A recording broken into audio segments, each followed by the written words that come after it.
Hi guys, what I got from Flipkart. நான்லாம் எப்போவுமே மீஷோ தாங்க. பட்ஜெட் ஃப்ரெண்ட்லியாகவும் இருக்கும், நல்லாவும் இருக்கும். சரின்ட்டு எப்போவுமே நான் மீஷோவில் தான் ஆர்டர் போட்டு வாங்கிட்டு இருப்பேன். நான் வந்து ஆஃபீஸ் ஜாயின் பண்ண புதுசுலேருந்தே சரி எப்போவுமே அதே வாங்குகிறோம். பார்த்து பார்த்து எனக்கு அதில் திடீர்னு கலெக்ஷன்ஸே இல்லாத மாதிரி ஃபீல் ஆச்சு. அப்படின்ட்டு நான் இந்த பக்கம் ஃப்ளிப்கார்ட் பக்கம் வந்தேன். பர்த்டே அன்றைக்கி 2 சுடிதார் ஆர்டர் போட்டு வாங்கியிருந்தேன். எனக்கு குவாலிட்டி ரொம்பவே பிடிச்சிருந்தது, ப்ரைஸும் நல்லா இருந்தது.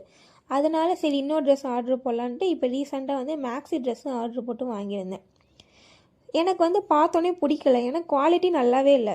ஏன்னா நான் எதிர்பார்த்தது காட்டன், இது வந்து ஜார்ஜெட் மெட்டீரியலும் இல்லை, காட்டனும் இல்லை. ஒரு மாதிரி ஒரு குவாலிட்டியே நல்லா இல்லை, எனக்கு பிடிக்கவே இல்லை. என்னடா பண்ணுறதுன்னு யோசிச்சுட்டு இருந்தேன். சரி ஃபஸ்ட்டு ஃபிட் செக் பண்ணிவிடுவோம், அதுக்கப்புறமா யோசிக்கலான்ட்டு போட்டு பார்த்தா எனக்கு ரொம்ப பிடிச்சி போச்சு. ஏன்னா நான் எந்த ட்ரெஸ்ஸுமே வந்து இப்படி டேரெக்டாக போட்டதில்லை. நமக்கு எது போட்டாலும் லூஸாக இருக்கும், டக் பிடிச்சி தான் போடுவேன். இது போட்டோன்னே செம்ம ஃபிட்டிங்காக இருந்தது. என்னடா இதுன்ற மாதிரி எனக்கே ஷாக்கிங்காக இருந்தது. ஏன்னா வந்து ஹிப்பாண்டே எலாஸ்டிக் இருக்குது, கையாண்டே எலாஸ்டிக் இருக்குது, அப்புறம் கொஞ்சோண்டு குட்டி பஃப்பும் இருந்தது.